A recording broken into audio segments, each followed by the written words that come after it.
سورۃ الحشر، بسم اللہ الرحمن الرحیم۔ سبح للہ ما فی السماوات وما فی الارض۔ سورہ حدید اس سے ایک لفظ میں بڑھ گیا صرف، وہاں تھا سبح للہ ما فی السماوات والارض، یہاں ما فی کا اضافہ، تسبیح کرتی ہے اللہ کی ہر وہ شے جو آسمانوں میں ہے اور ہر وہ شے جو زمین میں، گویا کہ ایمفیسس بڑھ گیا۔ باقی وہی دو اسماء گرامی اللہ کے، وہو العزیز الحکیم، وہ العزیز ہے، زبردست ہے، اس کا اختیار مطلق ہے، اس میں کوئی چیکس اینڈ بیلنسز نہیں ہے، لیکن حکیم ہے، کمال حکمت والا۔ هو الذی اخرج الذین کفروا من اہل الکتاب من دیارہم لاول الحشر۔ اس میں اب یہ غزوہ بنی نذیر کا ذکر ہو رہا ہے۔ 3 قبیلے تھے مدینے میں جب حضور تشریف لائے ہیں، بنو قینقاع، بنو نذیر، بنو قریظہ۔ سب سے پہلے ان تینوں سے معاہدہ ہو گیا۔ سب سے پہلے شرارت کی تھی غزوہ بدر کے فوراً بعد، تو بنو قینقاع نے کی تھی۔ انہوں نے اپنے معاہدے کی خلاف ورزی کی، شرارتیں کی، تو حضور نے ان کو مدینے سے نکال دیا۔ دوسری باری آئی اس کی، یہ ہے بنو نذیر۔ غزوہ احد کے بعد، سن 3 میں غزوہ احد ہوا ہے، سن 4 میں ان یہ واقعہ پیش آیا ہے۔ انہوں نے، ان کا ایک سردار تھا کعب بن اشرف، اس نے بڑی ریشہ دوانی شروع کی، قریش کے ساتھ سلسلہ جنبانی ہو رہا ہے، خود بھی گیا کسی طریقے سے، ہم تو ہماری جان ضیق میں آ گئی ہے، محمد آ گئے وہاں پر، آپ کی قوم کے لوگ ہیں، اب آپ ہی ہمیں ہماری جان ان سے چھڑائیں، اور آپ لوگ حملہ کریں، ہم اندر سے مدد کریں گے۔ لہذا یہ ساری ریشہ دوانی ہو رہی تھی۔ ایک مرتبہ حضور کو بلایا، کچھ معاملات میں گفتگو کرنی ہے، جہاں بیٹھے ہوئے تھے کسی دیوار کے سائے میں نیچے، اس کے اوپر سے ایک بڑی چکی کا پارٹ جو ہے پھینکا تاکہ حضور کو ہلاک کر دے۔ تو یہ ساری ان کی طرف سے ریشہ دوانیاں ہو رہی تھیں۔ اس کے بعد بالآخر حضور نے فیصلہ کیا، ان کے خلاف اقدام کیا، تو ربیع الاول سن 4 میں محاصرہ کر لیا ان کا۔ 6 دن یا یہ کہ مختلف تعداد آئی ہے دنوں کی، یہ محاصرہ جاری رہا۔ ان میں ہمت نہیں ہوئی کہ یہ مقابلہ کرتے، بالآخر انہوں نے سرنڈر کر دیا، اور طے یہ پایا کہ انہیں جانے کی اجازت ہوگی، اور جو سامان بھی یہ یہاں سے لے جا سکے۔ تو یہ ظاہر بات ہے کہ ان کے مکان تھے، وہ مکان بھی وہ گرا رہے تھے، کیوں آج ہی لے جائیں، وہ جو اوپر کڑیاں لگی ہوئی ہیں وہی لے جائیں۔ تو یہ سب کے سب جو پورا قبیلہ ہے نکل گیا، جو سامان اٹھا کر لے جا سکتے تھے وہ لے گئے۔ وہ تیسرا معاملہ جو ہوا پھر وہ بنو قریظہ کا ہوا، وہ غزوہ احزاب کے بعد ہوا، وہ ہم پڑھ چکے ہیں سورہ احزاب کے اندر۔ اس طرح ایک ایک کر کے تینوں ان قبائل نے یہود کے وعدہ خلافی کی، اور پھر وہ اپنے کیفر کردار کو پہنچے۔ یہ بنو نذیر کا معاملہ ہے۔ هو الذی اخرج الذین کفروا من اہل الکتاب من دیارہم، وہی ہے جس نے نکال باہر کیا ان کافروں کو جو اہل کتاب میں سے تھے، ان کے گھروں سے، لاول الحشر، پہلے جمع ہونے کے وقت۔ یعنی مسلمان بھی سمجھتے تھے کہ اتنی آسانی سے نہیں ہوگا معاملہ، جنگ ہوگی، یہ سامنے آئیں گے، میدان میں آئیں گے، جنگ ہوگی، خونریزی ہوگی۔ ان لوگوں کی بڑی بڑکیں تھیں، پہلے تو بہت بڑکیں مارتے تھے کہ ہم یہ کر دیں گے، وہ کر دیں گے۔ مسلمانوں، قریش سے تمہاری جنگ ہوئی ہے، اگر ابھی ہم سے اگر مقابلہ پیش آیا تو تمہیں معلوم ہوگا جنگ کسے کہتے ہیں، وغیرہ وغیرہ۔ یہ سورہ بنی اسرائیل، سورہ آل عمران کے بالکل شروع میں اس کا تذکرہ ہے۔ لیکن یہ کہ اول الحشر، یا تو اس کا مطلب یہ ہے کہ پہلی ہی مرتبہ جمع ہوئے ہیں، مسلمانوں نے آ کے محاصرہ کیا اور یہ نکل آئے اور ہتھیار رکھ دیے، یا اس سے مراد یہ ہے کہ پہلی مرتبہ تو یہاں سے اب نکالے جا رہے ہیں، پھر ایک وقت آئے گا کہ یہ خیبر سے بھی خریدے جائیں گے۔ حضرت عمر کے زمانے میں تو جزیرہ نما عرب کو خالی کرا دیا گیا عیسائیوں سے اور یہودیوں سے۔ پھر ایک اور حشر ہونے والا ہے، وہ قیامت کا حشر ہے۔ تو اول الحشر یہ ہے جو ہوا ہے، ان کے ساتھ پیش آیا۔ ما ظننتم ان یخرجوا، مسلمانوں تمہارا بھی گمان یہ نہیں تھا کہ وہ نکل جائیں گے اتنی آسانی سے۔ وظنوا، اور ان کا بھی یہ یقین تھا، انہم مانعتہم حصونہم، کہ ان کے جو قلعے ہیں وہ انہیں بچا لیں گے، ان کی حفاظت کریں گے، من اللہ، اللہ سے۔ فَأَتَاهُمُ اللَّهُ مِنْ حَيْثُ لَمْ يَحْتَسِبُوا، تو اللہ نے تو ان پر حملہ کیا وہاں سے جہاں سے انہیں گمان ہی نہیں تھا، یعنی ان کے دلوں میں رعب ڈال دیا۔ باہر سے کچھ کرنے کی ضرورت نہیں اللہ کو، اللہ نے ان کے دلوں میں خوف پیدا کر دیا۔ وَقَذَفَ فِي قُلُوبِهِمُ الرُّعْبَ، ان کے دلوں میں اللہ تعالیٰ نے رعب جو ہے وہ ڈال دیا۔ یخربون بیوتہم، دیکھ لو وہ خود اپنے گھر جو ہے ان کی تخریب کر رہے ہیں، توڑ رہے ہیں، کوئی کیواڑ نکالنے کو، کوئی کھڑکی نکالنے کو، کوئی چوکھٹ نکالنے کو، کوئی اور اوپر کے جو ہے کڑیے اور شتیر لے جانے کے لیے۔ یخربون بیوتہم بایدیہم، اپنے ہاتھوں سے بھی تخریب ہو رہی ہے، وایدی المومنین، اور اہل ایمان کے ہاتھوں سے بھی۔ فاعتبروا یا اولی الابصار، تو اے آنکھوں والو عبرت حاصل کرو۔ یہ گویا کہ سنایا جا رہا ہے بنو قریظہ کو بھی، جب تم رہ گئے ہو، ایک رہ گیا، عبرت حاصل کرو۔ وَلَوْلَا أَن كَتَبَ اللَّهُ عَلَيْهِمُ الْجَلَاءَ، اگر اللہ تعالیٰ نے پہلے سے یہ لکھ نہ دیا ہوتا کہ ان کو جلا وطن کیا جائے گا، لَعَذَّبَهُمْ فِي الدُّنْيَا، تو انہیں اور سخت عذاب دیتا دنیا کی زندگی میں، وَلَهُمْ فِي الْآخِرَةِ عَذَابُ النَّارِ، اور آخرت میں تو ان کے لیے آگ کا عذاب ہے ہی۔ ذَلِكَ بِأَنَّهُمْ شَاقُّوا اللَّهَ وَرَسُولَهُ، یہ اس لیے کہ انہوں نے اللہ اور اس کے رسول سے مخالفت کی، زندم زندہ کی۔ وَمَن يُشَاقِّ اللَّهَ فَإِنَّ اللَّهَ شَدِيدُ الْعِقَابِ، اور جو اللہ کے ساتھ، اس کے ساتھ زندم زندہ کرے، اللہ کے ساتھ اللہ کی مخالفت پر کمر کس لے، تو تم سمجھ لو کہ اللہ تعالیٰ تو پھر سزا دینے میں بہت سخت ہے۔ مَا قَطَعْتُم مِّن لِینَةٍ أَوْ تَرَكْتُمُوهَا قَائِمَةً عَلَىٰ أُصُولِهَا، جو بھی تم نے لینا، یہ ایک خاص قسم کے کھجور کا درخت ہوتا تھا لینا، ان کے جو یہ گڑھیاں تھی، ان کے جو مکان تھے، حویلیاں تھیں، ان کے چاروں طرف جو ہے کھجوروں کے اس طرح کی بار سی جیسے لگی ہوئی تھی، ایک طرح کی فصیل کھجوروں کا درخت ڈھلے۔ تو جب مسلمانوں نے محاصرہ کیا تو بعض جگہوں سے انہوں نے کھجور کے یہ درخت کاٹے، اس لیے کہ حملہ کرنے کے لیے تو کھلی جگہ چاہیے تھی۔ تو انہوں نے پھر پروپیگنڈا بنایا، اسکینڈل بنا دیا، دیکھو یہ اللہ کے رسول بنے پھرتے ہیں اور یہ اہل ایمان اور یہ درخت کاٹ رہے ہیں۔ تو یہاں اللہ تعالیٰ نے اہل ایمان کے اس اقدام کی طرف اس کا جواز عطا فرمایا ہے کہ یہ تم نے صحیح کیا، کوئی غلط کام نہیں کیا۔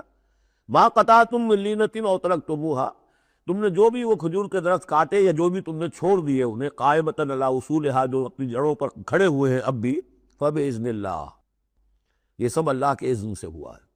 یعنی اللہ کے رسول صلی اللہ علیہ وسلم نے اگر نہیں روکا ہے تو ان کا نہ روکنا گویا کہ اللہ کی طرف سے اس کی ایک منظوری اور اس کی طرف سے اللہ تعالیٰ کی طرف سے امپلائڈ جو ہے اس کے سینکشن ہے۔ مَا قَطَعْتُم مِّن لِینَةٍ أَوْ تَرَكْتُمُوهَا قَائِمَةً عَلَىٰ أُصُولِهَا فَبِإِذْنِ اللَّهِ وَلِيُخْزِيَ الْفَاسِقِينَ، اور یہ اس لیے تھا تاکہ فاسقوں کو اللہ تعالیٰ رسوا کرے اور ذلیل و خوار کرے۔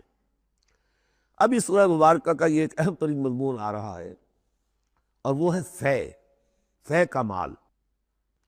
مال غنیمت، جب جنگ ہو اور جنگ کے نتیجے میں جو بھی مال ملے وہ مال غنیمت ہے، اس کا حکم سورہ انفال میں آ چکا۔ خمس جو ہے 5واں حصہ اللہ اور اس کے رسول کے لیے اور رسول کے قرابت داروں کے لیے اور مسکینوں کے لیے اور وابن السبیل اور مسافر کے لیے، 4 حصے تقسیم ہو جائیں گے مجاہدین کے مابین جنہوں نے جنگ میں حصہ لیا، اور ان میں سے جو سواری والے ہوں گے دوہرا حصہ، اور جو پیدل ہوں گے انہیں اکیلا۔ یہاں اب ذکر ہو رہا ہے کہ جنگ کی نوبت نہیں آئی، لہذا یہ مال فے ہے، یہ غنیمت نہیں ہے، یہ مال فے ہے، اور یہ کل کا کل اللہ اور اس کے رسول کا ہے۔ گویا کہ اس میں کسی کو بھی مسلمان کو کوئی حصہ نہیں ملے گا سوائے اس کے کہ جو اللہ کا رسول کسی کو، فقیر کو، غریب کو، مسکین کو دینا چاہے، وہ علیحدہ بات ہے۔ وَمَا أَفَاءَ اللَّهُ عَلَىٰ رَسُولِهِ، اور جو مال کے ہاتھ لگا دیا ہے اللہ نے اپنے رسول کے، منہم، ان سے، یعنی بنو نذیر سے، فَمَا أَوْجَفْتُمْ عَلَيْهِ مِنْ خَيْرٍ وَلَا رِكَابٍ، تو دیکھو اے مسلمانوں، تم نے ان پر نہیں دوڑائے نہ اپنے گھوڑے نہ اونٹ، وَلَٰكِنَّ اللَّهَ يُسَلِّطُ رُسُلَهُ عَلَىٰ مَن يَشَاءُ، یہ تو اللہ کی حکمت ہے، مشیت ہے، اس کی قدرت ہے، اللہ تعالیٰ مسلط کر دیتا ہے اپنے رسولوں کو جس پر چاہتا ہے۔ یہ خاص قدرت خدا بندی سے کہ اللہ نے ان کے دلوں میں رعب ڈال دیا، انہوں نے خود آ کے سرنڈر کر دیا، تو تمہیں تو جنگ کرنے کی نوبت پیش نہیں آئی، لہذا یہ مال غنیمت نہیں ہے۔ تو اللہ علیٰ کل شیء قدیر، اللہ تعالیٰ ہر چیز پر قادر ہے۔ اب یہ حکم آ رہا ہے، ما افاء اللہ علی رسولہ من اہل القریٰ، جو مال بھی ہاتھ لگا دے اللہ اپنے رسول کے ان تمام بستی والوں سے، فللہ وللرسول ولذی القربى والیتامى والمساکین وابن السبیل، اس کا جو مصرف ہے وہ یہ کہ اللہ اور اس کا رسول، اس سے مراد ہے اسلامی ریاست، پھر رسول کے اپنے اخراجات، اپنی ازواج مطہرات کا دار نفقہ، اپنا جو ذمہ داریاں ہیں معاشرتی، پھر رسول کے قرابت دار، ظاہر بات ہے ذی القربیٰ جو ہے وہ عام آدمی کے بھی قرابت دار ہیں، ان کے ساتھ حسن سلوک ہوتا ہے، تو رسول کے بھی تو قرابت دار ہیں، اور رسول کا کوئی اور ذریعہ معاش تو ہے نہیں، والیتامی والمساکین وابن السبیل، باقی اس کے علاوہ جو بھی مستحق ہیں، فقراء ہیں، غریب ہیں اور ان کے لیے محتاج ہیں، کہ لا یکون دولۃ بین الاغنیاء منکم، اور یہ اہم ترین اسٹیٹمنٹ آف آبجیکٹیوز ہے۔ مقصد کیا ہے؟ کہ لا یکونا، تاکہ ایسا نہ ہو کہ دولت تمہارے امیروں ہی کے مابین چکر لگاتی رہے۔ یعنی ظاہر بات ہے کہ اب جو لوگ بھی جو جنگ میں حصہ لیا ہے، جن کے پاس گھوڑے بھی تھے اور اونٹ بھی تھے، اب ان کو دگنے دگنے حصے مل جاتے سارے اس مال میں سے، تو گویا کہ جو لوگ پہلے ہی سے کچھ مرفع الحال ہیں، جن کے پاس پہلے ہی کچھ ہے، انہی کی طرف مال اور بڑھ رہا ہے، اور جو بیچارے غریب ہیں وہاں کے، وہ گویا کہ اس سے ان کی غربت کے ازالے کی کوئی شکل نہیں ہو پائے گی۔ تو اللہ تعالیٰ کے سامنے یہ ہے کہ دولت کی تقسیم ہو ایسی کہ اس کی سرکولیشن جو ہے معاشرے کے اندر، اس کی گردش دولت ایسی ہو کہ سب کو حصہ ملے اور سوسائٹی کے تمام طبقات جو ہے اس سے مستفید ہوں۔ کہ لا یکون دولۃ بین الاغنیاء منکم، تاکہ ایسا نہ ہو کہ یہ دولت، یہ سرمایہ، یہ مال تمہارے امیروں ہی کے مابین گردش میں رہے۔ اس کی ایک سادہ سی مثال میں دیتا ہوں کہ ایک کروڑ پتی کی بیٹی لاکھوں روپے کا جہیز لے کے ایک کروڑ پتی کے بیٹے کے گھر چلی گئی، گویا کہ وہ لاکھوں روپے کے جہیز نے گردش تو کی ہے، لیکن ایک کروڑ پتی سے نکل کے دوسرے کروڑ پتی کے یہاں چلی گئی۔ یہ دولت گردش کر رہی ہے اسی ایک اونچے طبقے کے اندر، انہی کے اندر جو ہے گردش ہو رہی، گردش ہے بھی اگر تو ان کے مابین۔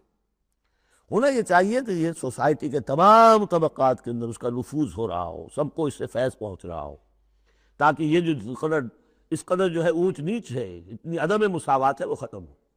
وہ مساوات کے تمام انسان بالکل برابر کر دیے جائیں، وہ تو نہ کبھی ہوئی ہے نہ ہو سکتی ہے، وہ تو کمیونزم بھی مر گیا اور ایک دن کے لیے بھی اس مساوات کو قائم نہیں کر سکا۔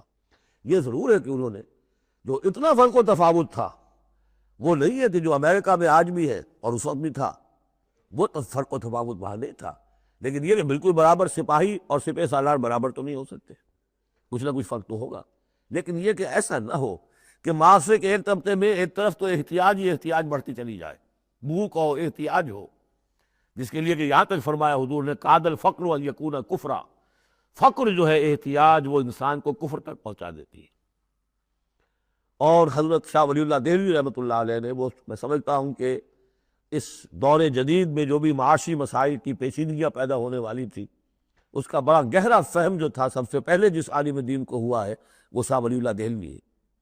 ان کا کہنا یہ ہے کہ جس معاشرے میں، جس ملک میں تقسیم دولت کا نظام غیر منصفانہ ہوگا، اس کا نتیجہ یہ نکلے گا کہ ایک طرف دولت کے انبار ہوں گے، نتیجہ یہ کہ عیاشیاں ہوں گی، بدماشیاں ہوں گی، دوسری طرف عام لوگ جو ہیں وہ ڈھور ڈنگر بن کر رہ جائیں گے، وہ بار برداری کے جانوروں کی حیثیت اختیار کر لیں گے کہ صبح سے لے کے شام تک کمر توڑ دینے والی جو ہے مشقت کر کے بھی بمشکل اپنی ضرورت پوری کر رہے ہیں۔ تو گویا کہ یہ غیر مساوی نظام تقسیم دولت جو ہے، یہ دو دھاری تلوار ہے، ادھر بھی کاٹ رہی ہے ادھر بھی کاٹ رہی ہے۔ جدھر ایکومولیشن آف ویلتھ ہو رہی ہے ادھر عیاشیاں ہیں، بدماشیاں ہیں، ادھر جو بھی کچھ ہو رہا ہے اللہ تللے ہیں، نمود و نمائش کے لیے خرچ کیا جا رہا ہے، اس سے اور جو ہے دل پھٹ رہے ہیں۔ کسی بڑے سیٹ صاحب کی بیٹی کی شادی ہے اور پوری کوٹھی بقعہ نور بنی ہوئی ہے، ایک ایک پتے کے ساتھ انہوں نے لگا رکھا ہے ایک ایک بلب، اور دوسری طرف اس سیٹ کا کوئی نہ کوئی شوفر بھی ہے، کوئی اس کا کھانا پکانے والا ہے، کوئی چوکی دار ہے، کوئی مالی ہے، اور اس کے گھر میں بچی جو ہے بوڑھی ہو رہی ہے اور اس کا ہاتھ پیلا نہیں ہو سکتا، اس لیے کچھ نہیں ہے اس کے پاس۔ تو ان ملازمین کے دل میں ان کی محبت پیدا ہوگی یا نفرت پیدا ہوگی؟ انما یرید الشیطان ان یوقع بینکم العداوۃ والبغضاء، شیطان تو چاہتا ہے تمہارے مابین دشمنی اور بغض کے جذبات پیدا کرے، وہ پیدا ہو رہے۔ دوسری طرف فقر ہے، کاد الفقر ویکون کفرا، تو اس میں یہ ہے کہ ضرورت ہے کہ لا یکون دولۃ بین الاغنیاء منکم، نظام ایسا ہونا چاہیے کہ منصفانہ، عادلانہ تقسیم ہو دولت کی، اور اس طرح سے مستقل طبقات بن کر نہ رہ جائے۔ وما آتاکم الرسول فخذوہ، اب ظاہر بات ہے کہ اس وقت فوری طور پر تو بڑا دھکا لگا ہوگا نا، اوس اور خزرج کے مسلمان جو تھے وہ جب آئے تھے، محاصرہ کیا تھا، توقع انہیں یہ ہوگی کہ مال غنیمت میں سے ہمیں ملے گا، تو فوری طور پر یہ سمجھ، آخر انسان تھے، فرشتے تو نہیں تھے نا، تو انہیں یقیناً کوئی دھکا سا لگا ہوگا، شوق پہنچا ہوگا، لہذا اب اس کے لیے جو بھی ایمان کو ان کے جو ہے اپیل کیا جا رہا ہے، وما آتاکم الرسول فخذوہ، اور دیکھو جو رسول تمہیں دے دے وہ لے لو، وما نہاکم عنہ فانتہوا، اور جس چیز سے روک دے رک جاؤ۔ واتقوا اللہ، اللہ کا تقوی اختیار کرو، ان اللہ شدید العقاب، اللہ تعالیٰ سزا دینے میں بہت سخت ہے۔ للفقراء، اب بیان ہوا کہ جب یہ بیت المال میں چلا جائے گا تو رسول نے تو اپنے اوپر فقر لازم کیا ہوا ہے، رسول نے تو اپنی بیویوں کے نفقہ بڑھانے کی بجائے ایلا کر لیا تھا، سورہ احزاب میں ہم سب پڑھ آئے ہیں۔ رسول یہ کس کو دے گا؟ للفقراء المہاجرین الذین اخرجوا من دیارہم، وہ مہاجر جو تندست ہیں، کہ جو نکال دیے گئے اپنے گھروں سے، اموالہم، اپنے اموال سے، انہیں سب کچھ چھوڑ کر آنا پڑا۔ یبتغون فضلا من اللہ ورضوانا، وہ تو اللہ کے فضل کے متلاشی ہے، تلاش کر رہے ہیں، حاصل کرنا چاہتے ہیں اللہ کا فضل اور اس کی رضا۔ وینصرون اللہ ورسولہ، اور وہ اللہ اس کے رسول کی مدد کر رہے ہیں۔ وَلِيَعْلَمَ اللَّهُ مَن يَنصُرُهُ وَرُسُلَهُ بِالْغَیبِ، یہ ہم پڑھ چکے ہیں۔ اللہ دیکھنا چاہتا ہے کون ہے وہ جو اللہ کی مدد کرتے ہیں اور اللہ کے رسول کی مدد کرتے ہیں غیب میں ہونے کے باوجود۔ تو یہ لوگ جو ہے جان ہتھیلیوں پر رکھ کر آ گئے، مکے کو انہوں نے چھوڑ دیا، اپنے گھر بار وہاں چھوڑے ہوئے ہیں، اپنے مال بچوں کو چھوڑا ہوا ہے، تو ان کے لیے کوئی چیز نہیں ہے، تو اب اس میں سے مال فے میں سے ان کا حصہ ہوگا۔ للفقراء المہاجرین الذین اخرجوا من دیارہم واموالہم ویبتغون فضلا من اللہ ورضوانا وینصرون اللہ ورسولہ اولئک هم الصادقون، یقیناً وہ لوگ سچے ہیں، انہوں نے اپنا سچا ہونا ثابت کر دیا، صادق الایمان ہونے کا ثبوت دے دیا۔ والذین تبوؤا الدار والایمان من قبلہم، اور جو لوگ گھروں میں آباد تھے اور جن کو پاس ایمان بھی تھا ان سے پہلے، یعنی ان کے آنے سے پہلے، یعنی انصار مدینے میں جو پہلے سے آباد تھے اور ان کے دلوں میں بھی ایمان پیدا ہو چکا تھا، وہ جب یہ مہاجرین آئے ہیں تو ان کا طرز عمل کیا تھا؟ جن کے دلوں میں ایمان تھا، یحبون من ہاجر الیہم، انہوں نے قطعاً گراں نہیں محسوس کیا کہ ہجرت کر کے لوگ آ گئے ہیں، ہماری معیشت پر بوجھ بن جائیں گے، ہمارے لیے جو ہے یہ آبادی جو ہے اتنی بڑی اور بڑھ رہی ہے، ان کے پاس کوئی دولت نہیں ہے، سرمایہ نہیں ہے، کوئی انویسٹمنٹ نہیں کر سکتے، تو بجائے اس کے کہ وہ یہ محسوس کریں کہ ہمارے اوپر تو یہ بہت بڑا بوجھ آ گیا، یحبون من ہاجر الیہم، وہ تو محبت کرتے ہیں ان سے جنہوں نے ہجرت کی ہے، ان کی طرف آئے ہیں ان کے ہاں، ولا یجدون فی صدورہم حاجۃ مما اوتوا، اور وہ نہیں پاتے اپنے سینوں کے اندر کوئی بھی حاجت، کوئی تنگی اس چیز پر کہ جو انہیں دی جا رہی ہے۔ انہیں کیوں دیا جا رہا ہے؟ نہیں ہوگا، اس لیے کہ ان کے دلوں میں ایمان ہے، اللہ تعالیٰ نے ان کو ایمان کی دولت سے بہرہور کیا ہے۔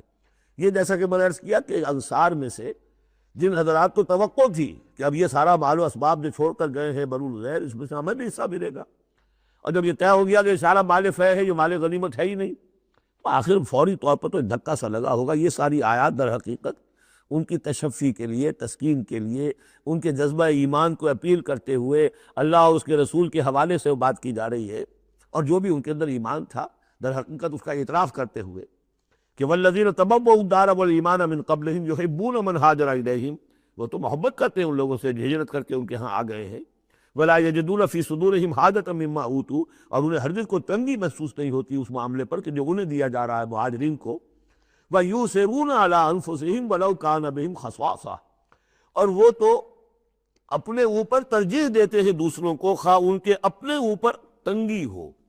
یعنی انصار بھی سب کے سب جو ہیں وہ دولت مند تو نہیں تھے، ان میں بھی غریب بھی تھے، لیکن یہ کہ چاہے وہ خود تندست ہوں، لیکن یہ کہ وہ دوسروں کو ترجیح دیتے ہیں، انہوں نے اپنے مہاجر بھائیوں کے لیے ایثار کیا ہے، قربانی کی ہے۔ ایثار جو ہے اس کا معنی ہوتی ہے ترجیح کرنا، کسی کو مقدم رکھنا۔ یؤثرون علی انفسہم ولو کان بہم خصاصہ، اپنے اوپر ان کو ترجیح دے رہے ہیں اگرچہ ان کے اپنے ہاں بھی تنگ دستی ہے، خواہ ہو ان کے ہاں تنگ دستی۔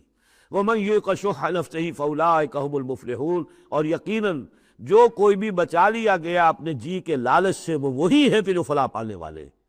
یہ ترغیب و تشویق ہے انصار کے لیے کہ جن کو گویا کہ اس مال فے سے، ان آیات کی روح سے بالکل محروم قرار دے دیا گیا، الا یہ کہ ان کے ہاں جو یتامہ ہو، مساکین ہو، ان کے لیے تو ظاہر بات ہے کہ وہ حصہ موجود ہے۔ اب جو آیت آ رہی ہے اس حصے کی، وہ یہ ہے، بہت عظیم آیت اس پہلو سے ہے کہ اسی سے استدلال کیا حضرت عمر نے رضی اللہ تعالیٰ عنہ، ہماری تاریخ کے بہت اہم موقع پر جب کہ خاصا اختلاف بھی اس میں پیدا ہو گیا تھا۔ پہلے وہ موقع سمجھ لیجئے جب حضرت عمر کے دور خلافت میں عراق فتح ہو گیا، شام فتح ہو گیا، ایران فتح ہو گیا، مصر فتح ہو گیا، تو ایک فرٹائل کریسنٹ کہلاتا ہے مڈل ایسٹ کا، بہت زرخیز علاقہ، درمیان میں تو اگرچہ عراق کے اور شام کے بڑا صحرا ہے، لیکن ایک ریسنٹ بات آئی ہوں، بہت فرٹائل ایریا۔ اب یہ جو مجاہدین تھے، صحابہ کرام کتنے تھے؟ چند ہزار۔ ان کی طرف سے مطالبہ ہوا کہ یہ ساری زمینیں یہ مال غنیمت ہے، 1/5 رکھیے بیت المال کے لیے، 4/5 ہمارے ہم نے تقسیم کر دی۔ اگر ایسا ہو جاتا تو تاریخ انسانی کی عظیم ترین جاگیرداری پیدا ہو جاتی، پورا ملک قسیم ہو جاتا چند ہزار صحابہ کے اندر۔ اس سے بھی آگے بڑھ کر اس میں امپلائڈ یہ بھی تھا کہ ان ملکوں کی تمام آبادی ہماری غلام ہے، تقسیم کر دیجیے انہیں۔ مال غنیمت میں جو غلام آتے تھے وہ تقسیم ہوتے تھے کہ نہیں؟ لونیاں آتی تھی تو تقسیم ہوتی تھی کہ نہیں؟ یہ اتنا بڑا مسئلہ تھا، حضرت عمر رضی اللہ تعالیٰ عنہ نے اس پر غور کیا، اور ان کی رائے یہ ہوئی کہ یہ جو مال ہے یہ مال فے شمار ہوگا، مال غنیمت نہیں۔ مال غنیمت صرف وہ ہوگا جو کسی جنگ میں مارکے کے عین مقام پر جو چیز ملے گی، جو تلواریں دشمن کے ہاتھ سے آپ کے ہاتھ لگ گئیں، زرہیں ہیں اور سامان ہے، یا بھیڑیں بکریاں ہیں، ان کے بھی تو راشن ساتھ ہوتے تھے کہ نہیں، گھوڑے ہیں، اونٹ ہیں، یا وہاں جو پی او ڈبلیوز ہوں گے، جو وہاں گرفتار ہوں گے، جو لڑنے والے، یا عورتیں اگر وہاں ساتھ ہوں گی وہ کنیزیں بنائی جائیں گی، تو جو محاذ جنگ پر جو مال آئے گا وہ تو غنیمت ہے۔ لیکن پورا ملک، اب جنگ تو ایک ہوئی ہے، نہابند کی جنگ ہوئی ہے یا فلاں کسی اور کی جنگ ہوئی ہے، تو اس کے نتیجے میں تم پورا کا پورا ملک جو ہے کسی کے قبضے میں آ گیا۔ ساری حکومت جو تھی ابراہیم لودھی کی، پانی پت کی جنگ کے اندر وہ ہارا، اور ساری حکومت جو ہے وہ اب بابر کی ہو گئی۔ تو اگر اس طرح کا کوئی معاملہ اس وقت سمجھا جاتا تو اب سارے کے سارے لوگ غلام اور ان کی عورتیں کنیزیں، جو چاہے کرے وہ۔ اب اس پر جب حضرت عمر کی یہ رائے ہوئی، اور اس کے لیے دلیل یہ لائے تھے کہ انہوں نے فرمایا کہ یہ جو فے کا حکم چلا آ رہا ہے، اس میں ایک تو فرمایا گیا ما افاء اللہ علی رسولہ من اہل القریٰ فللہ وللرسول ولذی القربیٰ والیتامیٰ والمساکین وابن السبیل۔ اگلی آیت میں فرمایا للفقراء المہاجرین الذین اخرجوا من دیارہم واموالہم۔ اسی کے ساتھ جوڑا انہوں نے اس آیت کو والذین جاؤوا من بعدہم، جو اور بعد میں آئیں گے۔ اب یہ ظاہر بات ہے کہ یہ آج تو جتنے چند ہزار مسلمان تھے انہوں نے یہ فتح کر لیا، اب اتنی بڑی امت ہے جو مسلمان بعد میں آئیں گے، اس کا مطلب ان کا تو کوئی حصہ رہا ہی نہیں۔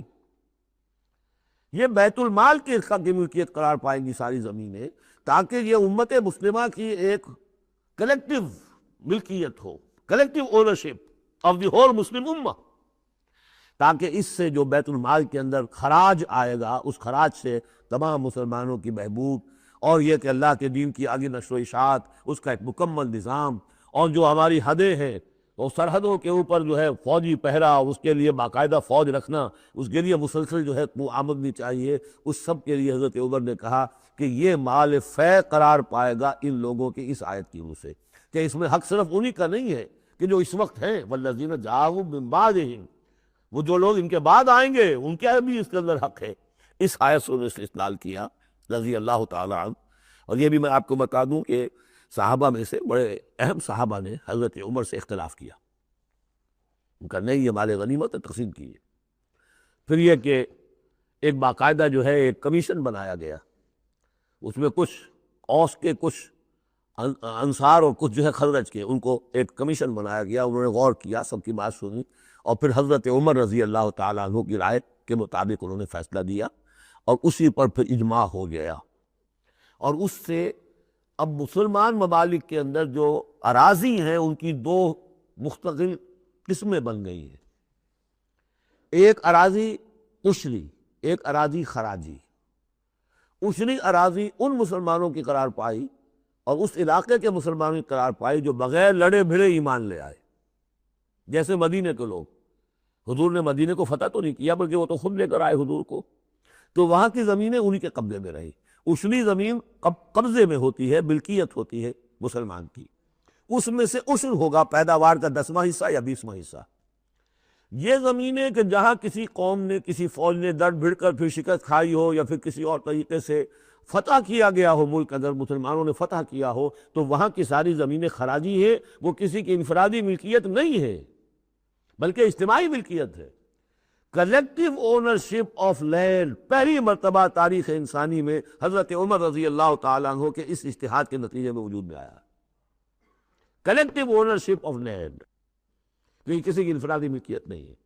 جو ملک بھی فتح کیا گیا ہے بزور شمشیر طاقت کے ساتھ، اس کی زمینیں خراجی ہیں، اشری نہیں ہے، یعنی وہ مسلمانوں کی اجتماعی ملکیت انفرادی نہیں ہے. اب مسلمان ہو چاہے تو وہاں پر، چاہے وہ مجوسی تھے یا ہندو ہو، کوئی ہو، وہ کاشت کریں گے، لیکن اس میں سے خراج جائے گا سیدھا بیت المال میں. کوئی اس میں بیچ میں نہ زمیندار ہے اور نہ کوئی جاگیردار ہے. اس زمین کو کہتے خراجی زمین. اور پچھلی صدی تک تقریباً اس پر اجماع تھا کہ ہندوستان کی ساری زمینیں خراجی ہیں، یہاں کوئی اصلی زمین نہیں ہے، کوئی زمین ملکیت ہی نہیں، کسی کی ملکیت نہیں، سب یہ مسلمانوں کی اجتماعی ملکیت ہے. چنانچہ قاضی صلاح اللہ پانی پتی رحمۃ اللہ علیہ، پچھلی صدی کے بڑے عظیم مفسر، محدث، بہت بڑے صوفی، بہت بڑے مفتی، ان کی تفسیر جو ہے تفسیر مظہری، وہ انہوں نے اپنے مرشد کے نام پر لکھی خود ہے، لیکن نام تفسیر صلاحی نہیں رکھا، تفسیر مظہری اپنے استاد کے نام سے منسوب کیا. تو اس تفسیر کے لکھنے والے شخص نے جو رسالہ لکھا ہے مالا بدہ منہ، وہ فقہ کا ایک بہت ہی ابتدائی سا رسالہ ہے، اور ہمارے سارے عربی مدارس میں وہ پڑھایا جاتا ہے. وہ فقہ کی تعلیم جو ہر مسلمان کو معلوم ہونی چاہیے، مالا بدہ منہ. اس میں صاف لکھا ہے ہندوستان میں کوئی زمین عشری ہے ہی نہیں، لہذا میں عشر کے مسائل اس میں لکھتا ہی نہیں. خام خواہ طلبہ کے دلوں پر بوجھ پڑے، کیا ضرورت ہے، جبکہ یہاں اس کی اپلیکیشن ہی نہیں ہے. ہندوستان میں کوئی زمین جو ہے عشری نہیں، سب خراجی. خراجی ہے تو اس کا نتیجہ کیا نکلتا ہے کہ بالکل نیا بندوبست اراضی ہو سکتا ہے، ان جاگیرداروں سے زمین واپس لی جا سکتی، ملکیت ہی نہیں ہے ان کی. یہ تو یہ کہ کبھی کسی شہنشاہ نے دے دی یا انگریزوں نے دے دی، کسی اور نے دے دی، ان کی ملکیت نہیں ہے. یہ ہے خراجی زمینیں، خراجی رہیں گی. یہ بہت اہم مسئلہ ہے اور اس کا تعلق اس آیت سے ہے. والذین جاؤوا من بعدہم یقولون ربنا اغفر لنا ولاخواننا الذین سبقونا بالایمان. وہ یہ کہتے ہیں پروردگار ہمیں بھی بخش دے اور ہمارے ان بھائیوں کو بھی بخش دے جو ایمان میں ہم سے سبقت لے گئے، ہم سے پہلے تھے. ولا تجعل فی قلوبنا، اور ہمارے دلوں میں مت پیدا کر غلن، کوئی بھی کدورت، کوئی بھی بیر، للذین آمنوا، ان لوگوں کے لیے جو صاحب ایمان ہو. ربنا انک رؤوف الرحیم، پروردگار تو رؤوف ہے اور رحیم ہے. الم تر الی الذین نافقوا، کیا تم نے دیکھا نہیں ان لوگوں کو کہ جن لوگ منافق ہیں، جن کے دلوں میں نفاق نے ڈیرے جما لیے ہیں. یقولون لاخوانہم الذین کفروا من اہل الکتاب، وہ کہتے رہے اپنے ان بھائیوں سے کہ جو اہل کتاب میں سے جنہوں نے کفر کیا تھا، ان کے بھائی تھے، دوست تھے، ان کے تعلقات تھے، جو اہل کتاب میں سے تھے، وہ کفر پر اڑے رہے. ان سے انہوں نے کہا تھا یہ لئن اخریتم لنخرجن معکم، دیکھو اگر تمہیں کبھی مدینے سے نکالا گیا ہم تمہارے ساتھ نکلیں گے. وہ دوستیاں جو ان کے درمیان حلیفانہ روابط تھے، اگر تمہیں کہیں نکالا جائے گا تو ہم بھی نکلیں گے. وَلَا نُطِيعُ فِيكُمْ أَحَدًا أَبَدًا، اور تمہارے معاملے میں کبھی بھی ہم کسی بھی شخص کی اطاعت نہیں کریں گے. یعنی ٹھیک ہے ہم ایمان تو لے آئے ہیں، مسلمانوں میں شامل ہو گئے ہیں، اور ہم محمد کا حکم مانتے بھی ہیں بعض معاملات کے اندر، لیکن یہ ہے کہ تمہارے ساتھ ہماری دوستی ہے وہ پختہ ہے، تمہارے ساتھ ہمارے حلیفانہ تعلقات ہیں وہ بہت قدیمی ہے، اور ہمارا تمہارے معاملے میں جو ہے ہمارا طرز عمل تبدیل نہیں ہوگا. اور اگر کوئی اقدام محمد نے صلی اللہ علیہ وسلم تمہارے خلاف کرنے کا فیصلہ کیا تو ہم اس میں ان کا ساتھ نہیں دیں گے. لَنَخْرُجَنَّ مَعَكُمْ وَلَا نُطِيعُ فِيكُمْ أَحَدًا أَبَدًا وَإِن قُوتِلْتُمْ لَنَنصُرَنَّكُمْ، اور اگر تمہارے ساتھ جنگ کی گئی تو ہم لازماً تمہاری مدد کریں گے. وَاللَّهُ يَشْهَدُ إِنَّهُمْ لَكَاذِبُونَ، اور اللہ گواہی دیتا ہے کہ وہ جھوٹ بول رہے تھے. لَئِنْ أُخْرِجُوا لَا يَخْرُجُونَ مَعَهُمْ، اگر وہ نکالے جائیں گے وہ ان کے ساتھ نہیں نکلیں گے. وَلَئِنْ قُوتِلُوا لَا يَنصُرُونَهُمْ، اور اگر ان سے جنگ کی جائے گی تو وہ ان کی مدد نہیں کریں گے.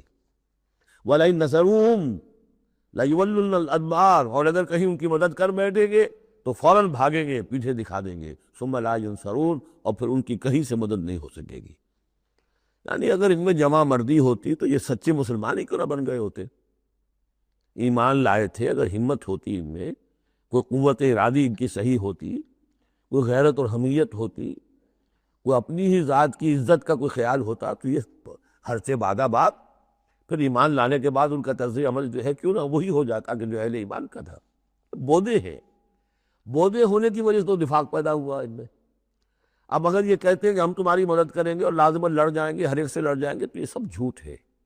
اول تو یہ کہ اگر یہ نکالے گئے تو وہ ان کے ساتھ نہیں نکلیں گے، ان سے جنگ کی گئی تو ان کا ساتھ نہیں دیں گے، اور اگر کوئی اکا دکا میں سے ایسا نکل بھی آیا سر پھرا کہ جو اپنے اس وعدے کو پورا کرنے کے لیے ان کے ساتھ شامل ہو کر جنگ کرے گا، تو پھر یہ کہ جھٹ وہ بھاگ جائے گا، میدان چھوڑ جائے گا، اور یہ کہ پیٹھ دکھا دے گا۔ لَأَنْتُمْ أَشَدُّ رَهْبَةً فِي صُدُورِهِمْ مِنَ اللَّهِ، مسلمانوں یقیناً تمہارا ڈر ان کے دلوں میں کہیں زیادہ ہے بنسبت اللہ کے ڈر کے۔ یہ اللہ سے اتنا نہیں ڈرتے جتنے کہ تم سے ڈرتے۔ ذَلِكَ بِأَنَّهُمْ قَوْمٌ لَا يَفْقَهُونَ، اور یہ اس لیے ہے کہ انہیں اصل سمجھ حاصل نہیں۔ اصل سمجھ حاصل ہو تو ایمان حاصل ہو جائے، علم حقیقی حاصل ہو جائے، پھر آدمی جان لے کہ اصل زندگی تو آخرت کی زندگی ہے، دنیا کی زندگی تو کھیل کود اور تماشا ہے، اس کے سوا کچھ نہیں۔ لا یقاتلونکم جمیعا، یہ کبھی بھی جنگ نہیں کریں گے تمہارے خلاف مل کر، الا فی قری محصنۃ، مگر یہ کہ کہیں ایسی بستیوں میں کہ جن کو پوری طرح فورٹیفائیڈ ہو، جن کی کہ فصیلیں کھڑی ہو، مضبوط ہوں، ان کے اندر سے ہو کر جنگ کریں گے، او من وراء جدر، یا دیواروں کے پیچھے سے، باسہم بینہم شدید، ان کے آپس کے جھگڑے جو ہے وہ بہت سخت ہے۔ اگر تو خلوص اور اخلاص کسی بھی شخص کے اندر ہو تو اللہ کے ساتھ مخلص کیوں نہ ہو جائے گا، اللہ کے رسول کے ساتھ کیوں نہ مخلص ہو جائے گا۔ ظاہر بات ہے کہ بزدلی اور صلح غرضی یہ دو چیزیں ہیں کہ جو در حقیقت ان کے مزاج کا جزو لا ینفک ہے، اور وہی تو اصل سبب ہے ان کے نفاق کا۔ تو یہ کسی قوم کے ساتھ کیسے مخلص ہو جائیں گے؟ تحسبہم جمیعا وقلوبہم شتیٰ، تم سمجھتے ہو کہ یہ یکجا ہیں، اکٹھے ہیں، ان کا متحدہ محاذ ہے، جبکہ دل کے دل پھٹے ہوئے ہیں۔ ہمارے ہاں بھی سیاسی متحدہ محاذ، چاہے وہ نظام مصطفیٰ تحریک کا بنا تھا، اس کا بھی حال سب کو معلوم ہے کہ اس کے لیڈر جو ہیں علماء کرام ایک دوسرے کے پیچھے نمازیں نہیں پڑھتے تھے۔ متحدہ محاذ تھا وہ، اتحاد کیسا تھا؟ وہی بات، باسہم بینہم شدید، ان کے تو آپس کے اختلافات جو ہے وہ بہت شدید ہیں، ان کی آپس کی دشمنیاں، کدورتیں، کینے۔ تحسبہم جمیعا، تم سمجھتے ہو کہ یہ جمع ہے، اکٹھے ہیں، وقلوبہم شتیٰ، دل پھٹے ہوئے۔ ذالک بانہم قوم لا یعقلون، اور یہ اس لیے کہ وہ ایک ایسا گروہ ہے کہ جو عقل سے کام نہیں لیتے۔ کمثل الذین من قبلہم قریبا ذاقوا وبال امرہم، جیسے قصہ ان کا ہوا جو ان سے پہلے تھے ماضی قریب میں، یعنی بنو قینقاع۔ سب سے پہلے بنو قینقاع کا معاملہ ہوا تھا، پھر یہ بنی نضیر کا ہوا، پھر 5ویں سال میں غزوہ احزاب کے ضمیمے کے طور پر بنو قریظہ کا ہوا۔ وَلَهُمْ عَذَابٌ أَلِيمٌ، ان کے لیے بہت ہی دردناک عذاب ہے۔ کمثل الشیطان، یا پھر مثال ہے شیطان کی، اذ قال للانسان اکفر، جبکہ وہ انسان سے کہتا ہے کرو کفر، فلما کفر، اور جب انسان کفر کرتا ہے، قال انی بریء منک انی اخاف اللہ رب العالمین، وہ کہتا ہوں میں تم سے علیحدہ ہوں، میرا تم سے کوئی تعلق نہیں، میں تو اللہ سے ڈرتا ہوں جو تمام جہانوں کا رب اور مالک اور پروردگار ہے۔ فَكَانَ عَاقِبَتَهُمَا أَنَّهُمَا فِي النَّارِ خَالِدَيْنِ فِيهَا، تو ان دونوں کی عاقبت یہ ہے کہ وہ شیطان بھی اور وہ انسان بھی، دونوں کی عاقبت یہ ہے کہ وہ رہیں گے آگ میں اور ہمیشہ ہمیشہ رہیں گے۔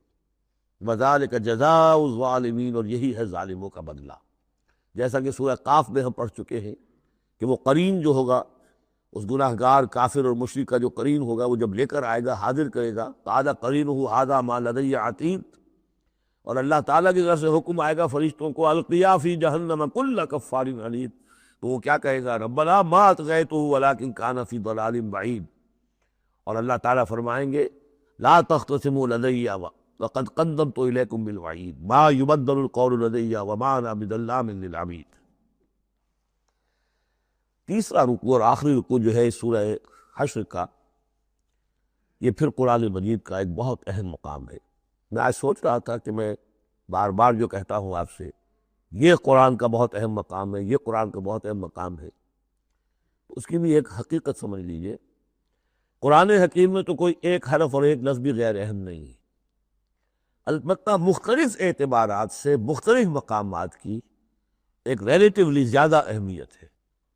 بعض مقامات حکمت کے ہیں، بعض مقامات جو ہے وہ فلسفیانہ ہے، بعض مقامات وہ ہیں کہ جو جدید سائنس کے حوالے سے بڑے اہم ہیں، بعض مقامات وہ ہیں جو روح دین سے بحث کرتے ہیں، بعض مقامات وہ ہیں جو ایمان کی ماہیت کو واضح کرتے ہیں، ایمان کیا ہے۔ تو اس اعتبار سے یقیناً مختلف مقامات جو ہیں وہ مختلف اعتبارات سے اور حیثیتوں سے وہ زیادہ اہمیتوں کے حامل ہیں۔ اب یہ جو 7 آیتیں ہیں اس رکوع کی، تیسرے رکوع کی، اس میں فلسفہ، تصوف، پھر یہ کہ اس میں سب سے بڑا جو آ رہا حصہ وہ یہ ہے کہ جیسے 6 آیتیں سورہ حدید کی تھیں کہ جن میں اللہ کے اسماء و صفات کا ذکر ہے، جن میں تفصیل سے گفتگو نہیں کر سکا اور نہ اس کا موقع تھا، تو اسی طرح کا ہم وزن جو ہے 3 آیتیں آ رہی ہیں سورہ حشر کے آخر میں۔ قرآن حکیم میں اسماء خداوندی کا سب سے بڑا گلدستہ، 16 اسماء ایک جگہ پر اور کہیں نہیں، 8 اسماء ایک آیت میں، الملک القدوس السلام المومن المہیمن العزیز الجبار المتکبر سبحان اللہ عما یشرکون، ایک ہے۔ تو اس اعتبار سے یہ حصہ بہت اہم۔ فرمایا یا ایھا الذین آمنوا اتقوا اللہ ولتنظر نفس ما قدمت لغد واتقوا اللہ ان اللہ خبیر بما تعملون، اہل ایمان اللہ کا تقوی اختیار کرو، اور چاہیے کہ ہر جان یہ دیکھتی رہے کہ اس نے کل کے لیے کیا آگے بھیجا ہے۔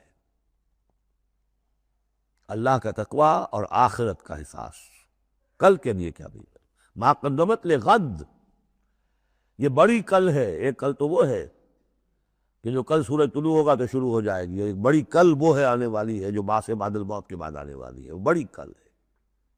اس کل کے لیے کیا بھیجا ہے آگے، کیا سامان ہے، کیا توشہ ہے، کیا تم نے کمائی ہے جو جمع کرائی ہے۔ وہ جو اس کائناتی حکومت کا جو سب سے بڑا ریزرو بینک ہے، امپیریل بینک ہے اس کائنات کا، اللہ تعالیٰ کے ہاں کیا جمع کرایا۔ اور دیکھیے 2 مرتبہ ایک آیت میں واتقوا اللہ، اللہ کا تقوی، اللہ کا خوف۔ لیکن یہ خوف اصل میں اس طرح کا خوف نہیں ہوتا جو کسی خوفناک شے کا خوف ہوتا ہے۔ ایک ہے شیر کا خوف یا سانپ کا خوف، ایک خوف والد کا خوف ہوتا ہے، وہ محبت کے تحت ہوتا ہے۔ میرے والد جو ہے ناراض نہ ہو جائے، میں اپنے والد کے احساسات اور جذبات کو مجروح نہ کر بیٹھوں، وہ مایوس نہ ہو جائے مجھ سے، اللہ ناراض نہ ہو جائے، یہ خوف۔ یا ایھا الذین آمنوا اتقوا اللہ ولتنظر نفس ما قدمت لغد واتقوا اللہ ان اللہ خبیر بما تعملون، یقیناً جو کچھ تم کر رہے ہو اللہ اسے باخبر ہے۔ اگلی آیت ہے جسے علامہ اقبال نے قرار دیا کہ ان کے فلسفہ خودی کی سورس یہ ہے۔ سید نذیر نیازی نے ہمارے ہاں قرآن کانفرنس میں باقاعدہ بیان کیا، ان کے مضمون میں بھی موجود ہے یہ، کہ میں نے حضرت علامہ سے یہ سوال کیا کہ آپ کے فلسفہ خودی کے بارے میں بڑی جے گوئیاں ہوتی ہیں، کوئی کہتا ہے کہ فلاں نٹشے سے آپ نے اخذ کر لیا ہے، فلاں سے کر لیا ہے، آپ بتائیے کہ آپ اس فلسفہ خودی کی سورس کیا ہے۔ تو علامہ نے فرمایا کہ اچھا کل آ جانا فلاں وقت۔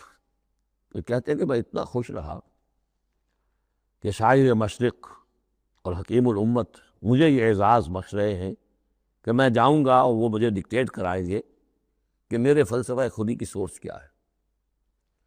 تو میں گیا اور بہت خوش گیا، پینسل کاپی لے کر گیا۔ جب میں گیا تو ذرا قرآن مجید اٹھا لاؤ، تو ایک تو مجھ پر وہ ویسی پڑ گئی۔ پھر کہا کہ ذرا کھولو سورہ حشر نکالو اور یہ آیت پڑھو، وَلَا تَكُونُوا كَالَّذِينَ نَسُوا اللَّهَ فَأَنسَاهُمْ أَنفُسَهُمْ أُولَٰئِكَ هُمُ الْفَاسِقُونَ۔ یہ ہے میرے فلسفہ خودی کی سورس۔ دیکھنا مسلمانوں، ان لوگوں کی طرح نہ ہو جانا جنہوں نے اللہ کو بھلا دیا، تو اللہ نے انہیں اپنے آپ سے غافل کر دیا۔ فَأَنسَاهُمْ أَنفُسَهُمْ، اس کے کیا معنی؟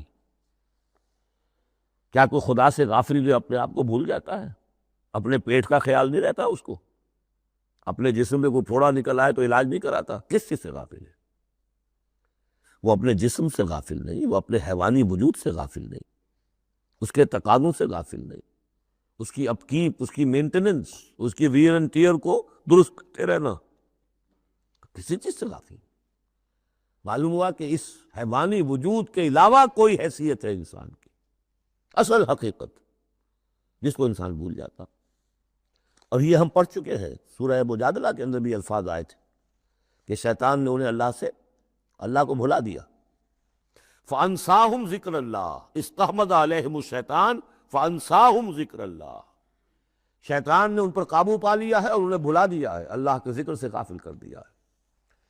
تو جو لوگ اللہ کو بھلا دیتے ہیں وہ اپنے آپ سے، اپنی اصل حقیقت سے غافل ہو جاتے ہیں۔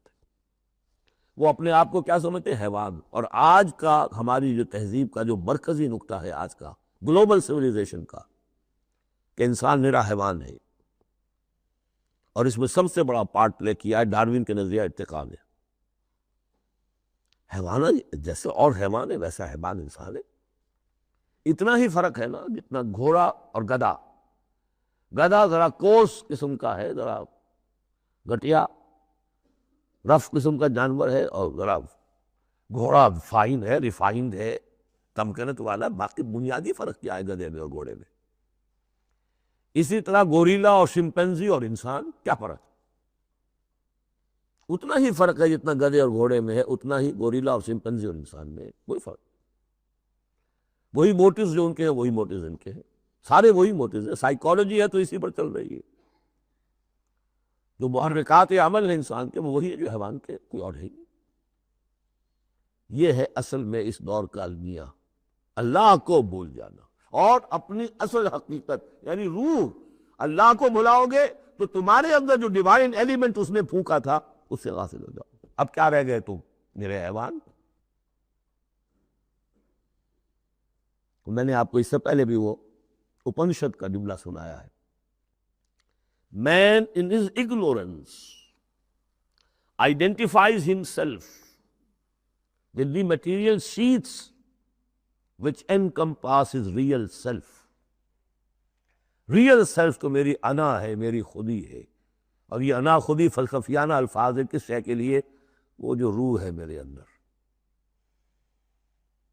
ہے، نور تجلی بھی اسی خاک میں پنہاں، غافل تو نرا صاحب ادراک نہیں ہے۔ نقطۂ نوری کے نام او خودی، زیر خاک ماں شرار زندگی۔ لیکن اس سے غافل، جب اس سے غافل حیوان رہ گئے۔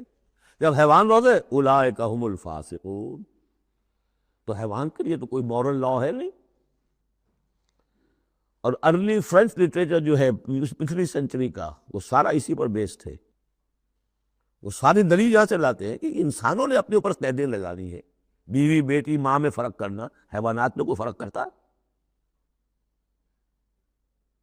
نیوڈسٹ کلب سے اگر پوچھے کہتے ہیں حیوانات میں سے کوئی لباس پہنتا ہے؟ انسان نے خواب کا تکلف ایجاد کر لیا۔ ان کے لیے سورس ہے وہی حیوانوں کی زندگی، انہی سے سبق حاصل کرو۔ یہ ہے انسان کے اندر صرف حیوان نہیں ہے، جیسے کہ شیخ سعدی نے کہا تھا آدمی زیادہ طرفہ معجون است از فرشتہ سرشتہ وز حیوان۔ یہ جو انسان ہے آدم ذات، یہ ایک معجون مرکب ہے، اس میں فرشتہ بھی، فرشتہ کہتے ہیں گوندنے کو، آٹے کو پانی کو ملا کر گوندتے ہیں آپ، یکجان کرتے ہیں۔ تو از فرشتہ سرشتہ وز حیوان، اس میں ایک فرشتہ بھی ہے ایک حیوان بھی ہے، دونوں گدے ہوئے۔ فرشتہ ہے روح، عالم امر کی شے، اور وہ نور سے پیدا کیا۔ روح بھی روح، عالم امر کی شے، یسألونک عن الروح قل الروح من امر ربی، یہ بھی نور سے پیدا کی گئی، نقطۂ نوری یہی ہے۔ تو وَلَا تَكُونُوا كَالَّذِينَ نَسُوا اللَّهَ فَأَنسَاهُمْ أَنفُسَهُمْ أُولَٰئِكَ هُمُ الْفَاسِقُونَ۔ لا يستوی اصحاب النار واصحاب الجنہ، دیکھو برابر نہیں ہو سکتے آگ والے اور جنت والے۔ اصحاب الجنت هم الفائزون، یقیناً جنت والے ہی کامیاب ہوں گے۔ اللہم ربنا اجعلنا منہم، اللہم ادخلنا الجنت مع الابرار، اللہم اجرنا من النار، یا مجیر یا مجیر یا مجیر۔ اس کے بعد آیت آئی ہے قرآن مجید میں، عظمت قرآن کے بیان میں عظیم ترین آیت، لو انزلنا هذا القرآن على جبل لرأيته خاشعا متصدعا من خشیۃ اللہ۔ اگر ہم اس قرآن کو اتار دیتے کسی پہاڑ پر تو تم دیکھتے کہ وہ دب جاتا، متصدعا پھٹ جاتا، من خشیۃ اللہ، اللہ کے خوف سے۔ میں نے جو شروع میں تعارف قرآن پر جو گفتگو کی تھی اس میں اس کا حوالہ دیا تھا عظمت قرآن کے لیے۔ قرآن ایز سچ قرآن فی نفس ہی اس کی عظمت کیا ہے، ایک ہے قرآن کی افادیت کیا ہے، دو چیزیں جدا ہے۔ ایک فی نفس ہی وہ کیا ہے، اس کی عظمت کیا ہے، ایک یہ کہ اس کا فائدہ کیا ہے، افادیت کیا ہے۔ افادیت پر بس ہم آیت پڑھ چکے، لیکن خاص طور پر دو آیتیں سورہ یونس کی، یا ایھا الناس قد جاءتکم موعظۃ من ربکم وشفاء لما فی الصدور وہدی ورحمۃ للمؤمنین قل بفضل اللہ وبرحمتہ فبذلک فلیفرحوا ھو خیر مما یجمعون۔ لیکن قرآن فی نفسہ ہی، اگر ہم اسے اتار دیتے کسی پہاڑ پر تو تم دیکھتے کہ وہ دب جاتا، پھٹ جاتا۔ اور اس کے لیے میں تشریح کر چکا ہوں، سورہ اعراف میں جو معاملہ ہوا تھا کہ حضرت موسیٰ علیہ السلام نے فرض کیا تھا اللہ سے رب ارنی انظر الیک، اور اللہ نے فرمایا کہ تم مجھے نہیں دیکھ سکتے، لن ترانی ولکن انظر الی الجبل فإن استقر مکانہ فسوف ترانی، ذرا اس پہاڑ کو دیکھو، ہم اپنی تجلی اس پر ڈالیں گے، اگر وہ سہار جائے، کھڑا رہ جائے اپنی جگہ پر، برداشت کر جائے، تو تم بھی سمجھنا کہ ہاں ہمیں دیکھ سکو گے۔ فلما تجلی ربہ للجبل، جب اس کے رب نے ایک اپنا پرتو، ایک جلوہ، ایک تجلی کیا ہے؟ روشن، ایک نور، اس نور کا جو اللہ نے تعالیٰ نے وہ پرتو ڈالا اس پہاڑ پر، جعلہ دکا وخر موسیٰ صعقا، وہ ریزہ ریزہ ہو گیا، اور تجلی باری تعالیٰ، ذات باری تعالیٰ کی تجلی کے بالواسطہ مشاہدے کا اثر ہوا ہے کہ حضرت موسیٰ بے ہوش ہو کر گر گئے۔ اب نوٹ کیجئے، یہ بالکل وہی بات ہے جو تمثیل کی شکل میں آ رہی ہے۔ فرق کیا ہے؟ وہ تجلی ذات تھی باری تعالیٰ کی، یہ تجلی صفات ہے۔ کلام اللہ، اللہ کا کلام ہے، کلام متکلم کی صفت ہوتا ہے، اس کی بھی تاثیر وہی ہے جو ذات باری تعالیٰ کی تاثیر ہے۔ اس کو علامہ اقبال نے ادا کیا ہے، فاش گویم آنچ در دل مضمر است، میں صاف ہی کھول کے بیان کر دوں، یہ میرے دل میں مضمر ہے، چھپی ہوئی بات ہے۔ این کتاب نیست چیزیں دیگر است، یہ قرآن کتاب نہ سمجھو اسے، کتاب نے کچھ اور ہے۔ کیا ہے؟ مثل حق پنہاں ہم پیداست، آج ہم نے وہ آیت بھی پڑھ لی، الظاہر والباطن، اللہ ظاہر بھی ہے الباطن بھی ہے، تو ذات باری تعالیٰ جیسے الظاہر بھی ہے الباطن بھی ہے، اسی طرح مثل حق پنہاں ہم پیداست، یہ چھپا ہوا بھی ہے اور ظاہر بھی ہے، سامنے بھی ہے۔ اس لیے میں بیان کر چکا ہوں وہاں سورہ واقعہ میں، لا یمسہ الا المطہرون، جب تک کہ اندر پاک نہ ہو چکا ہو قرآن کی حقیقی معرفت اور معانی تک انسان پہنچ نہیں سکتا، چھلکوں تک رہے گا، ہڈی ہوگی اس کے ہاتھ میں، گودا نہیں ہوگا اس کے پاس۔ ناز قرآن مغزہ برداشتے، استخوان پیش سگاں انداختے، جو مغز تک نہیں پہنچ سکتے۔ وہ ہے اصل میں قرآن مجید کا معاملہ کہ تجلی صفات باری تعالی، صفت ہے کلام کی، اور کلام میں آپ کو معلوم ہے متکلم کی پوری شخصیت جو ہے منعکس ہو جاتی ہے۔ کوئی شخص ہے، کوئی بھٹیارن ہے، کوئی اور ہے، بڑمونجا ہے، اب ان کی اپنی زبان ہے، ان کا ایک جملہ آپ سنیں گے پتہ چل جائے گا یہ کون بول رہا ہے، یہ کون بول رہی ہے، اس لیے کہ پوری شخصیت، ان کا ذہن و فکر کا حدود اربع، ان کی تہذیب و تمدن کے ساتھ کس درجے ان کا کوئی تعلق ہے یا نہیں ہے، سب واضح ہو جائے گا، تانت بازی رال پایا۔ اللہ کا کلام ہے یہ، لو انزلنا ھذا القرآن علی جبل لرأیتہ خاشعا متصدعا من خشیۃ اللہ وتلک الامثال نضربها للناس لعلہم یتفکرون، اور یہ مثالیں ہیں جو ہم لوگوں کے لیے بیان کرتے ہیں تاکہ وہ فکر کریں، غور کریں، سوچیں۔ اب یہاں سے وہ 3 آیتیں شروع ہو رہی ہیں، وہاں 6 تھی۔ صفات اور اسماء ہمارے ہاں جو ایمان کے لیے جو یاد کیے ہوں گے آپ نے، اگر اللہ تعالیٰ نے بچپن میں یہ موقع آپ کو دیا ہو، تو ایمان مجمل، ایمان مفصل۔ ایمان مجمل کے الفاظ کیا ہے؟ آمنت باللہ کما ہوا باسمائہ و صفاتہ وقبلت جمیع احکامہ، تو اسماء اور صفات باری تعالیٰ کے موضوع پر سورہ حدید کی پہلی 6 آیات یہ قرآن مجید کا ذروہ سلام ہے، چوٹی، سلام چوٹی، ذروہ کہتے ہیں اونٹ کے کوہان کو، کوہان کی بھی اونچی جو سب سے نمایاں شے ہوتی ہے۔ اسماء پر یہ سب سے بڑا گلدستہ ہے۔ اور ایک خاص بات جو میں نے وہاں نوٹ نہیں کرائی تھی آپ کو، سورہ حدید میں واحد مقام ہے قرآن مجید کا جہاں اسماء باری تعالیٰ کے مابین حرف عطف واو آیا ہے، هو الاول والآخر والظاہر والباطن، اور کہیں نہیں۔ 4 اسماء آئے ہیں سورہ جمعہ کے شروع میں، یسبح للہ ما فی السماوات و ما فی الارض الملک القدوس العزیز الحکیم، کوئی حرف واو نہیں۔ اور 8 اسماء آئیں گے یہاں پر، الملک القدوس السلام المومن المہیمن العزیز الجبار المتکبر، کوئی حرف واو نہیں۔ وہو العزیز الحکیم، یہ نہیں هو العزیز والحکیم نہیں۔ اس کی وجہ کیا ہے؟ اللہ تعالیٰ کے تمام اسماء، اللہ کی تمام صفات اس کی ذات میں بیک وقت موجود ہیں۔ واو میں تو مغایرت پیدا ہو جاتی ہے، واو میں تراخی پیدا ہو جاتی ہے، لیکن یہاں کیوں آئے سورہ حدید میں؟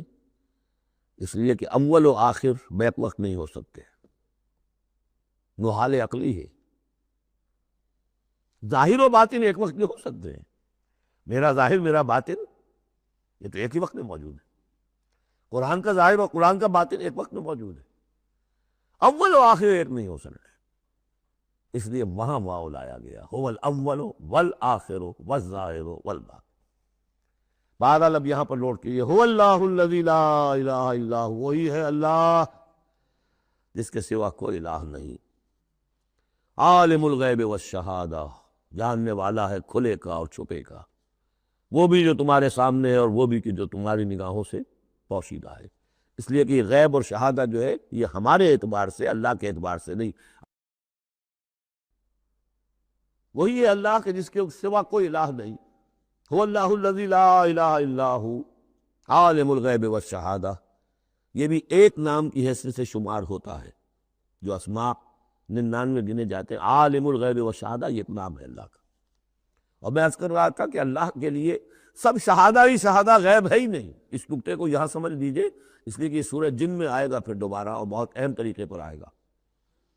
جب قرآن میں غیب اور شہادہ کا لفظ آتا ہے وہ ہمارے اعتبار سے، کہ ہمارے لیے ایک چیز وہ ہے کہ جو ہمارے حواس خمسہ کی گرفت کے دائرے کے اندر آ جاتی ہے، چاہے وہ ٹیلیسکوپ سے آئی ہے اور چاہے وہ مائکروسکوپ سے آئی ہے، لیکن دیکھنے والی شے ہماری آنکھ ہے۔ غیب وہ ہے جو ہم سے چھپا لیا گیا، جنت ہے، دوزخ ہے، آخرت ہے، فرشتے ہیں، خود سب سے بڑی ذات باری تعالیٰ ہے، لیکن اللہ ہر شے کا جاننے والا ہے۔ هو الرحمن الرحیم، وہ رحمان ہے اور رحیم ہے، جس پر سورہ فاتحہ پڑھتے ہوئے میں نے وضاحت کی تھی۔ هو اللہ الذی لا الہ الا ہو، وہی ہے اللہ جس کے سوا کوئی الہ نہیں، الملک بادشاہ حقیقی، القدوس پاک، السلام سلامتی اور سالم، ہر اعتبار سے سالم، کوئی اس کو نزل پہنچانے والا نہیں ہے، ہر عیبوں سے پاک، المومن امن دینے والا، امان دینے والا، المہیمن پناہ میں لینے والا، العزیز زبردست، مطلق العنان جس کی اتھارٹی ایبسلیوٹ ہے، الجبار دباؤ رکھنے والا، المتکبر عظمت والا، بڑائی والا۔ یہ 8 نام آئے ہیں، الملک، القدوس، السلام، المومن، المہیمن، العزیز، الجبار، المتکبر۔ سبحان اللہ عما یشرکون، اللہ پاک ہے ان تمام چیزوں سے جو یہ شرک کرتے ہیں۔ هو اللہ الخالق البارئ المصور، وہی ہے اللہ، اب 3 نام اور آگے، الخالق، الباری، المصور، ان میں خاص ربط ہے۔ خلق، اس میں سب سے پہلے اگر ہم اپنے اوپر قیاس کریں تو پہلے کوئی شے بنانے سے پہلے ذہن میں ایک نقشہ بنتا ہے، بڑھئی نے میز بنانی ہے، اس کے ذہن میں میز کا نقشہ پہلے بن چکا ہے، کرسی بنانی، کرسی کا نقشہ بن چکا ہے، یہ اس کی ذہنی تخلیق ہے۔ پھر وہ اسے ظاہر کرتا ہے عالم واقعہ میں، وہ لکڑی کی میز بنا کر اسے واقعہ نمایاں کر دیتا ہے، لے آتا ہے۔ پھر اس کی تصویر، فنیشنگ ٹچز، اس کے رنگ روغن، یہ تینوں مرحلے ایک ہی پروسیس کے ہیں۔ اللہ نے تخلیق فرمائی، پھر اس کو ظاہر کیا، عدم کے پردے سے نکال کر اور وجود کے پردے میں لے آیا۔ باری، برا کہتے ظاہر کرنے والا، من قبل ان نبرأہا، اس سے پہلے کہ ہم اسے ظاہر کریں۔ ما اصاب من مصیبت فی الارض ولا فی انفسکم الا فی کتاب من قبل ان نبرأہا، سورہ حدید میں آیت پڑھ چکے ہیں۔ وہی ہے الخالق الباری المصور، لہ الاسماء الحسنی، تمام اچھے نام اسی کے ہیں۔ یسبح لہ ما فی السماوات والارض، یہاں نوٹ کر لیجئے، یسبح لہ ما فی السماوات وما فی الارض نہیں ہے، یسبح لہ ما فی السماوات والارض۔ سورہ حدید کے شروع میں تھا سبح للہ ما فی السماوات والارض، سورہ حشر میں آیا سبح للہ ما فی السماوات وما فی الارض۔ یہاں یسبح للہ ما فی السماوات والارض، اور پھر 2 مرتبہ آئے گا یسبح للہ ما فی السماوات وما فی الارض، سورہ جمعہ کے شروع میں بھی، سورہ تغابن کے شروع میں بھی۔ وَهُوَ الْعَزِيزُ الْحَكِيمُ۔ دیکھیے اس سورہ مبارکہ کی خاص خصوصیت یہ ہے، شروع بھی ہوئی تسبیح کے ساتھ، اختتام بھی تسبیح کے ساتھ۔ شروع میں بھی العزیز الحکیم، زبردست حکمت والا، آخر میں بھی العزیز الحکیم۔